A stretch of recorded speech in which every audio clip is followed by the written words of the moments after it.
പ്രിയ കുട്ടികളെ, നമുക്കിന്ന് 2 column cash ബുക്കാണ് നമ്മൾ പഠിക്കാൻ പോകുന്നത്. 2 കോളം ക്യാഷ് ബുക്ക് എല്ലാ കുട്ടികൾക്കും കുറെ കൺഫ്യൂഷൻ ഉണ്ടാക്കുന്ന സംഭവമാണ്.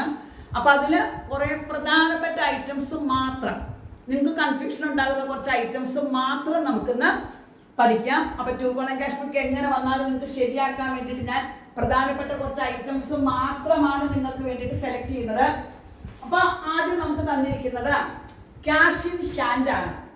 ക്യാഷ് ഇൻ ഹാൻഡ് അല്ലെങ്കിൽ ഒരാൾ ബിസിനസ് സ്റ്റാർട്ട് ചെയ്തു എന്ന് പറയാം. അപ്പൊ ബിസിനസ് സ്റ്റാർട്ട് ചെയ്തു എന്ന് പറഞ്ഞാൽ നമ്മൾ ബൈ ക്യാഷ് എന്ന് എഴുതണം. Sorry, to cash, cash account to capital ആണ്. അപ്പൊ നമ്മൾ ടു ക്യാപിറ്റൽ എന്ന് എഴുതാം. ഇവിടെ നമുക്ക് തന്നേക്കേണ്ട ക്യാഷ് ഇൻ ഹാൻഡ് ആണ്. ക്യാഷ് ഇൻ ഹാൻഡ് നമുക്ക് തന്നിട്ടുണ്ടെങ്കിൽ അത് തലേ വർഷത്തെ ക്ലോസിംഗ് ആണ്. ഇപ്പൊ നമ്മൾ അത് വെച്ച് നമ്മൾ സ്റ്റാർട്ട് ചെയ്യാം. ക്യാഷ് അസറ്റ് ആയതുകൊണ്ട് അസറ്റ് എപ്പോഴും ഡെബിറ്റ് ബാലൻസേ കാണിക്കുള്ളൂ. അപ്പൊ നമ്മൾ ഇവിടെ എഴുതാം ടു ബാലൻസ് ബി ഡി എന്ന് പറഞ്ഞുകൊണ്ട് എമൗണ്ട് നമുക്ക് തന്നേക്കുന്നത് 2,20,000 ആണ്. അപ്പൊ നമ്മൾ ക്യാഷ് കോളത്തിൽ 2,20,000 കൊടുക്കും. അടുത്തത് നമുക്ക് തന്നേക്കുന്നത് ക്യാഷ് അറ്റ് ബാങ്ക് ആണ്. ഈ ക്യാഷ് അറ്റ് ബാങ്ക് നമുക്ക് തന്നിട്ട് ബ്രാക്കറ്റിൽ CR എന്ന് നമുക്ക് തന്നിട്ടുണ്ടെങ്കിൽ അത് ക്രെഡിറ്റ് ബാലൻസ് ആണ്. ബാങ്കിന്റെ ക്രെഡിറ്റ് ബാലൻസ് എന്ന് പറഞ്ഞാൽ ഓർത്ത് വെക്കാം, അത് ബാങ്ക് ഓവർ ഡ്രാഫ്റ്റ് ആണ്.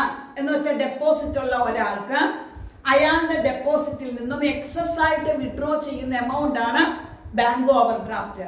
ലോൺ പോലെ തന്നെ ലോൺ എടുക്കുന്ന ആൾക്ക് ബാങ്കിൽ ഡെപ്പോസിറ്റ് വേണമെന്നില്ല. ബാങ്ക് ഓവർ ഡ്രാഫ്റ്റ് അയാളുടെ എക്സസ് ആയിട്ട് ഡെപ്പോസിറ്റിൽ നിന്ന് വിഡ്രോ ചെയ്യുന്ന എമൗണ്ട് ആണ്. അപ്പോൾ അത് നമുക്ക് CR എന്ന് തന്നത് കൊണ്ട് നമ്മൾ റൈറ്റ് സൈഡിലെ എഴുതാവൂ ബൈ ബാലൻസ് ബ്രോ ഡൗൺ. നമുക്ക് തരുന്ന ബാലൻസ് എപ്പോഴും BD ആയിരിക്കും, ബാലൻസ് ബ്രോ ഡൗൺ ആയിരിക്കും. ഇവിടെ നമ്മൾ ഇപ്പുറത്ത് എഴുതാനുള്ള കാരണം അത് CR എന്ന് തന്നത് കൊണ്ടാണ്. അല്ലെങ്കിൽ നമ്മൾ ഇവിടെ തന്നെ ബാങ്ക് കുളത്തിൽ എഴുതുമായിരുന്നു. ഇവിടെ എമൗണ്ട് നമുക്ക് തന്നേക്കുന്നത് 60,000 ആണ്. അപ്പൊ നമ്മൾ ബാങ്കിൽ ആ എമൗണ്ട് എഴുതി. ഇനി നമുക്ക് അടുത്ത transaction deposited into bank. ഞാൻ കഴിഞ്ഞ ദിവസം കോൺട്രാക്ട് നിങ്ങൾക്ക് പറഞ്ഞു തന്നിരുന്നു. ഡെപ്പോസിറ്റഡ് ഇൻ ടു ബാങ്ക് എന്ന് പറഞ്ഞാൽ ഒരു ക്യാഷ് ബുക്കിന്റെ 2 സൈഡിലും നമുക്ക് ആ ട്രാൻസാക്ഷൻ റെക്കോർഡ് ചെയ്യേണ്ടി വരും. അതായത് ജേണൽ എൻട്രി നമ്മൾ പഠിച്ചിരുന്നു, ബാങ്കിലേക്ക് കൊടുത്തു എന്ന് പറയുമ്പോൾ bank account debtor to cash ആണ്. അപ്പൊ നമ്മൾ ഇവിടെ എഴുതും ടു ക്യാഷ് എന്ന് പറഞ്ഞുകൊണ്ട് ബാങ്ക് കോളത്തിൽ എമൗണ്ട് എഴുതാം. ലെഡ്ജർ ഫോളിയോയിൽ C കൊടുക്കാം. ഡേറ്റ് കോളത്തിൽ ഡേറ്റ് കൊടുക്കണം. ആദ്യത്തെ ട്രാൻസാക്ഷൻ ഉള്ളത്, രണ്ടാമത്തെ ടു ക്യാഷ് എന്ന് പറഞ്ഞുകൊണ്ട് ലെഡ്ജർ ഫോളിയോയിൽ C കൊടുക്കാം. ബാങ്ക് കോളത്തിൽ വേണം നമ്മൾ എൻട്രി എമൗണ്ട് എഴുതാൻ. ഈ കോൺട്രാ എൻട്രിക്ക് മാത്രം നമ്മൾ കോളം മാറ്റിയാണ് എമൗണ്ട് എഴുതുന്നത്. അപ്പൊ എമൗണ്ട് നമുക്ക് തന്നിരിക്കുന്നത് 80,000 ആണ്. അപ്പൊ നമ്മൾ ബാങ്ക് കോളത്തില് 80,000 എഴുതി. അപ്പൊ തന്നെ ഇപ്പുറത്ത് നമ്മൾ എഴുതാം 2-ാം തീയതി എന്ന് പറഞ്ഞ് എഴുതണം ബൈ ബാങ്ക്. ലെഡ്ജർ ഫോളിയോയിൽ C കൊടുക്കാം. ക്യാഷ് കോളത്തിൽ എമൗണ്ട് എഴുതാം. കോൺട്രാക്ട് നമ്മൾ കണ്ട കോളം മാറ്റിയിട്ടാണ് എമൗണ്ട് കൊടുത്തിരിക്കുന്നത്. അടുത്ത ട്രാൻസാക്ഷൻ നമുക്ക് തന്നേക്കുന്നത് ഗുഡ്സ് പർച്ചേസ്ഡ് ബൈ ചെക്ക് ആണ്. ഒരു കാര്യം മക്കൾ ഓർത്ത് വെക്കേണ്ടത്, സിംഗിൾ കോളം ക്യാഷ് ബുക്ക് ചെയ്യുമ്പോഴും ഡബിൾ കോളം ക്യാഷ് ബുക്ക് ചെയ്യുമ്പോഴും മക്കൾ ഓർത്ത് വെക്കാം, റെസീവ്സ് ബിസിനസ്സിലേക്ക് ക്യാഷ് വരുന്നതെല്ലാം റെസീവ്സിലും ബിസിനസ്സിൽ നിന്ന് ക്യാഷ് പോകുന്നതെല്ലാം പേയ്മെന്റ്സിലുമാണ് നമ്മൾ റെക്കോർഡ് ചെയ്യുന്നത്. ഓർത്ത് വെക്കേണ്ടത് അതാണ്. നമ്മളിവിടെ പർട്ടിക്കുലേഷൻ എഴുതണ്ട. പർട്ടിക്കുലേഷൻ എഴുതുമ്പോൾ നിങ്ങൾക്ക് കൺഫ്യൂഷൻ വരും. റെസീവ്സ് പേയ്മെന്റ്സ് എഴുതാം. ബിസിനസ്സിലേക്ക് ക്യാഷ് വരുന്നതെല്ലാം റെസീവ്സ്, ക്യാഷ് പോകുന്നതെല്ലാം പേയ്മെന്റ്സിലും എഴുതാം. അപ്പൊ ഇവിടെ ഗുഡ്സ് പർച്ചേസ്ഡ് ബൈ ചെക്ക് ആണ്.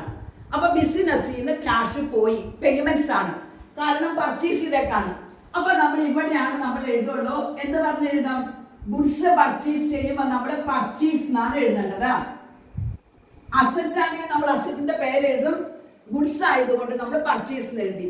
എമൗണ്ട് നമുക്ക് തന്നിരിക്കുന്നത് 34,000 ആണ്. ചെക്ക് വഴി ആയതുകൊണ്ട് നമ്മൾ ബാങ്ക് കോളത്തിൽ എമൗണ്ട് എഴുതി. അപ്പൊ എന്തുകൊണ്ടാണ് നമ്മൾ ബാങ്കിൽ എഴുതാൻ കാരണം, ഗുഡ്സ് പർച്ചേസ് ചെയ്തേക്കുന്നത് ബൈ ചെക്ക് ആണ്. ക്യാഷ് ആയിരുന്നെങ്കിൽ നമ്മൾ ക്യാഷ് കോളത്തിൽ എഴുതുമായിരുന്നു. നെക്സ്റ്റ് ട്രാൻസാക്ഷൻ നമുക്ക് തന്നേക്കുന്നത് ക്യാഷ് പർച്ചേസസ് ആണ്. എപ്പോഴും കുട്ടികൾക്ക് വരുന്ന ഡൗട്ട് ആണത്. ക്യാഷ് പർച്ചേസസ് എന്ന് പറഞ്ഞാൽ ഓർത്ത് വെക്കാം, ഗുഡ്സ് റെഡി ക്യാഷിന് പർച്ചേസ് ചെയ്തേക്കണ്ടാണ്. ഗുഡ്സ് റെഡി ക്യാഷിന് പർച്ചേസ് ചെയ്തു. അതാണ് ക്യാഷ് പർച്ചേസസ്. ഗുഡ്സ് റെഡി ക്യാഷിന് സെയിൽ ചെയ്യുമ്പോൾ നമ്മൾ പറയും ക്യാഷ് സെയിൽസ് എന്ന് പറയും. പിന്നെ വേറൊരു കാര്യം കൂടി നമ്മളിവിടെ ഓർത്ത് വെക്കേണ്ടത്, ക്രെഡിറ്റ് ട്രാൻസാക്ഷൻ ഒരിക്കലും ഇതിൽ വരില്ല. കടമായിട്ട് മേടിക്കുന്നത് ഒരിക്കലും ക്യാഷ് ബുക്കിൽ എൻ്റർ ചെയ്യില്ല. കാരണം ഇത് ക്യാഷ് ബുക്ക് ആണ്. റെഡി ക്യാഷിന്റെ ട്രാൻസാക്ഷൻസ് മാത്രമേ ഇതിൽ വരുള്ളൂ. ക്യാഷും ചെക്ക് വഴിയുള്ളത് മാത്രം. അപ്പൊ ക്യാഷ് പർച്ചേസസ് എന്നാണ് പറഞ്ഞേക്കുന്നത്. അപ്പൊ നമ്മൾ ഇവിടെ എഴുതാം ബൈ പർച്ചേസസ്. 4-ാം തീയതി ബൈ പർച്ചേസസ്. എമൗണ്ട് നമുക്ക് തന്നേക്കുന്നത് 16,000 ആണ്. ക്യാഷ് പർച്ചേസസ് ആയതുകൊണ്ട് നമ്മൾ ക്യാഷ് കോളത്തിൽ എഴുതി. നെക്സ്റ്റ് ട്രാൻസാക്ഷൻ നമുക്ക് തന്നേക്കുന്നത് paid commission by cheque. Paid എന്ന് പറയുമ്പോൾ തന്നെ നമുക്കറിയാം പേയ്മെന്റ്സ് ആണ്. അപ്പൊ നമ്മൾ ഇവിടെ എഴുതാം കമ്മീഷൻ. ബൈ എപ്പോഴും എഴുതണമെന്നില്ല, കമ്മീഷൻ. എമൗണ്ട് നമുക്ക് തന്നിരിക്കുന്നത് പെയ്ഡ് കമ്മീഷൻ ബൈ ചെക്ക് ആണ്. ചെക്ക് ആയതുകൊണ്ട് ചെക്ക് ബാങ്ക് കോളത്തിലേക്ക് പോകും. ചെക്ക് എപ്പോഴും ബാങ്കിലേക്കാണല്ലോ പോകുന്നത്. അപ്പൊ ചെക്ക് തന്നാൽ നമ്മൾ ബാങ്ക് കോളത്തിൽ എഴുതാവും. നെക്സ്റ്റ് ട്രാൻസാക്ഷൻ നമുക്ക് തന്നേക്കുന്നത് ശ്രദ്ധിക്കാം, withdraw cash from office. Office use. Withdraw cash from bank for office use. ബാങ്കിൽ നിന്ന് ബിസിനസിന്റെ ആവശ്യത്തിന് വേണ്ടിയിട്ട് ക്യാഷ് പിൻവലിച്ചു. ഓർത്തു നോക്കിയേ, ബാങ്കിൽ നിന്ന് ബിസിനസ്സിലേക്ക് ക്യാഷ് വന്നു അല്ലെ.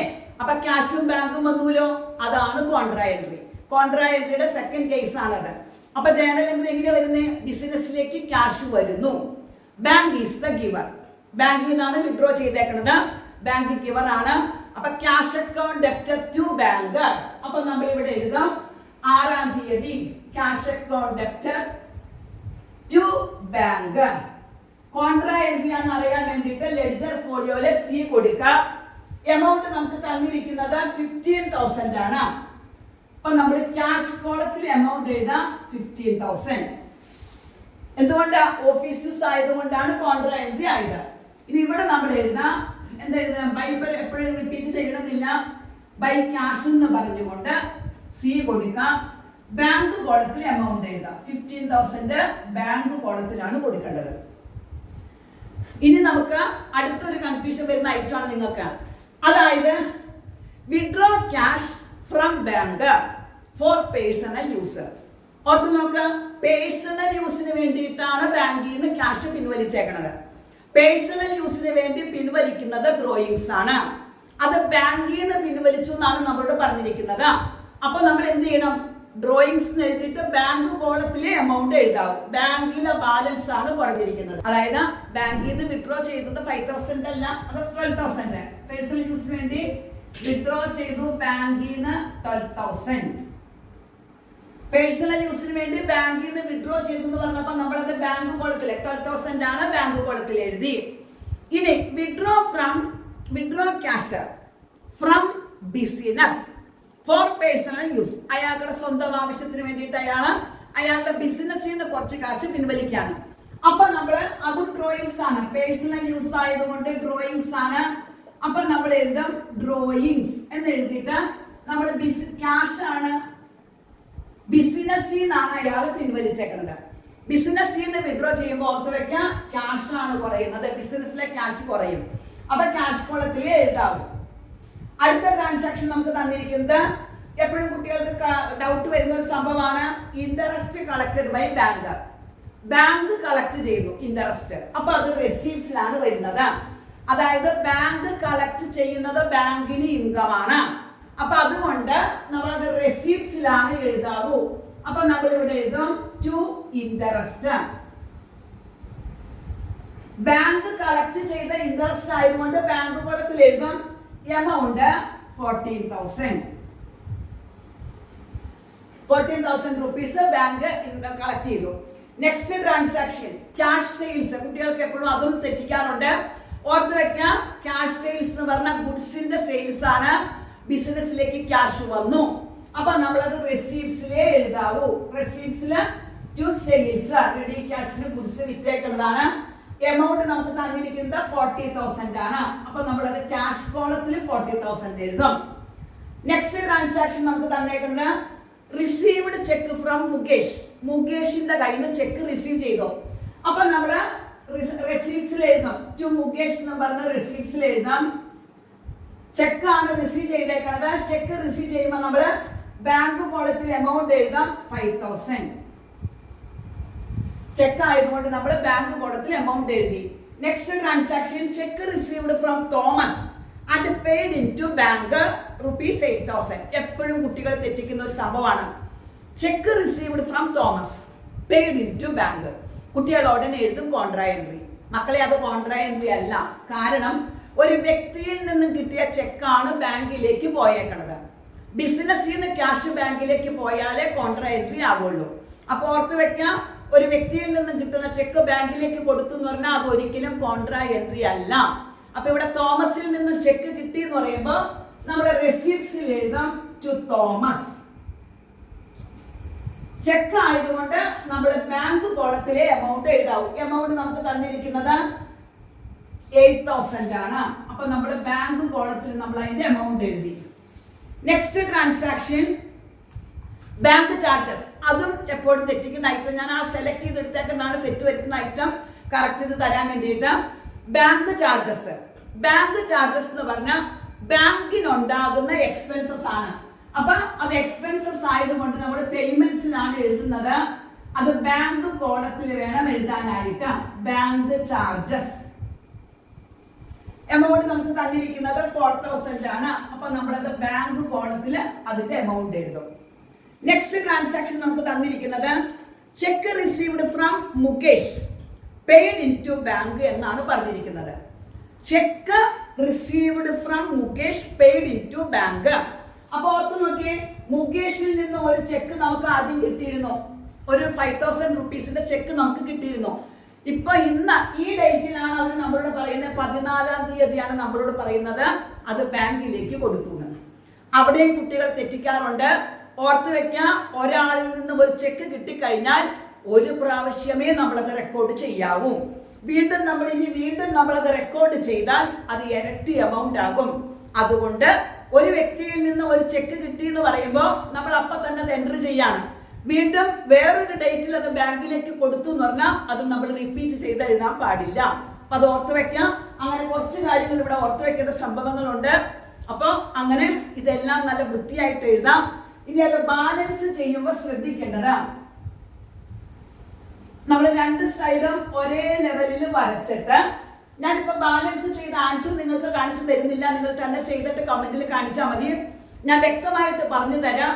ആദ്യം മക്കള് ക്യാഷിന്റെ ക്രെഡിറ്റ് കോളം കൂട്ടി നോക്കണം. അത് കഴിഞ്ഞ് ക്യാഷിന്റെ ഡെബിറ്റ് കോളം കൂട്ടി നോക്കാം. എന്നിട്ട് മക്കള് നോക്കാം ഇതിൽ ഏത് എമൗണ്ട് ആണോ വലുത്, ആ വലിയ എമൗണ്ട് രണ്ട് സൈഡിലും ഒരേ ലെവലിൽ എഴുതണം. അപ്പൊ ക്യാഷിന്റെ രണ്ട് സൈഡിലും ഒരേ ലെവലില് വലിയ എമൗണ്ട് നമ്മൾ രണ്ട് സൈഡിലും എഴുതണം. അതിന് ചെറിയ എമൗണ്ട് നമ്മൾ എങ്ങും എഴുതില്ല. ചെറിയ എമൗണ്ട് നമുക്ക് ആവശ്യമില്ല. ചെറിയ എമൗണ്ട് നമ്മൾ എന്ത് ചെയ്യണം, വലിയ എമൗണ്ടിൽ നിന്ന് ചെറിയ എമൗണ്ട് കുറച്ചിട്ട് ഏത് സൈഡിലാണോ കുറവ് എമൗണ്ട് വന്നത് അവിടെയാണ് നമ്മൾ ക്യാരി ഡൗൺ ചെയ്യുന്നത്. അവിടെ നമ്മൾ ക്യാരി ഡൗൺ എന്ന് പറഞ്ഞ് ആ ഡിഫറൻസ് ആണ് നമ്മൾ എഴുതുന്നത്. അതുപോലെ തന്നെ ബാങ്ക് കോളം, ഒരു ക്യാഷ് കോളം ബാലൻസ് ചെയ്തിട്ട് ബാങ്കിലേക്ക് പോകാവൂ. രണ്ടും കൂടി ഒരുമിച്ച് ചെയ്ത് ഒരുമിച്ച് കൂട്ടിയിട്ട് ചെയ്യരുത്. ഒരു അക്കൗണ്ട് ബാലൻസ് ചെയ്തിട്ട് അടുത്ത അക്കൗണ്ടിലേക്ക് പോകാവൂ. അതുപോലെ തന്നെ ബാങ്കും ക്രെഡിറ്റ് സൈഡ് നിങ്ങൾ കൂട്ടി നോക്കാം, ഡെബിറ്റ് സൈഡും ബാങ്കിന്റെ കൂട്ടി നോക്കാം. വലിയ എമൗണ്ട് രണ്ട് സൈഡിലും എഴുതാം. എന്നിട്ട് അതിന്റെ ഡിഫറൻസ് കുറവ് ചെറിയ എമൗണ്ട് വന്ന സൈഡില് C/D ക്യാരി ഡൗൺ എന്ന് പറഞ്ഞ് എഴുതാം. ക്യാരി ഡൗൺ എന്ന് വെച്ചാൽ മറ്റേ സൈഡിന്റെ ഒപ്പം എത്താൻ അത്രയും ക്യാരി ചെയ്യണം. രണ്ടും ഒരേ സൈഡിൽ തന്നെ കിട്ടണമെന്നില്ല. ചിലപ്പോ ഒരു അക്കൗണ്ടിന്റെ ഒരാ ബാലൻസ് ഡെബിറ്റിൽ വരാം, മറ്റേ അക്കൗണ്ട് ക്രെഡിറ്റിൽ വരാം. ചിലപ്പോൾ രണ്ടും ഒരേ സൈഡിൽ വരാം. അപ്പോൾ നല്ല വൃത്തിയായിട്ട് ചെയ്ത് അതിന്റെ ബാലൻസ് കണ്ടുപിടിക്കാം. എന്നിട്ട് ബാലൻസ് കിട്ടിക്കഴിയുമ്പോൾ നിങ്ങൾക്ക് അതിൽ ഡൗട്ട് ഉണ്ടെങ്കിൽ നിങ്ങൾ കമന്റിൽ ഇട്ടാൽ മതി. കമന്റിൽ അത് രേഖപ്പെടുത്താം, ഞാൻ റിപ്ലൈ തരുന്നതായിരിക്കും. അപ്പോൾ ഇതുപോലെ വളരെ പ്രധാനപ്പെട്ട ഒരു ഐറ്റംസ് ആണ് ഞാൻ എപ്പോഴും നിങ്ങൾക്ക് വേണ്ടിയിട്ട് തരുന്നത്. അപ്പോൾ എൻ്റെ വീഡിയോ നിങ്ങൾക്ക് ഇഷ്ടമായെങ്കിൽ ലൈക്ക് ചെയ്യാം, ചാനൽ സബ്സ്ക്രൈബ് ചെയ്യണം. എങ്കിലേ നിങ്ങൾക്ക് ഇതുപോലെ കൂടുതൽ അഡ്ജസ്റ്റ്മെന്റുകളായിട്ടുള്ള കണക്കുകൾ നിങ്ങളിലേക്ക് എത്തുകയുള്ളൂ. അപ്പോൾ എല്ലാവരും സബ്സ്ക്രൈബ് ചെയ്യുന്നു പ്രതീക്ഷിച്ചുകൊണ്ട് ശരി, ഓക്കെ.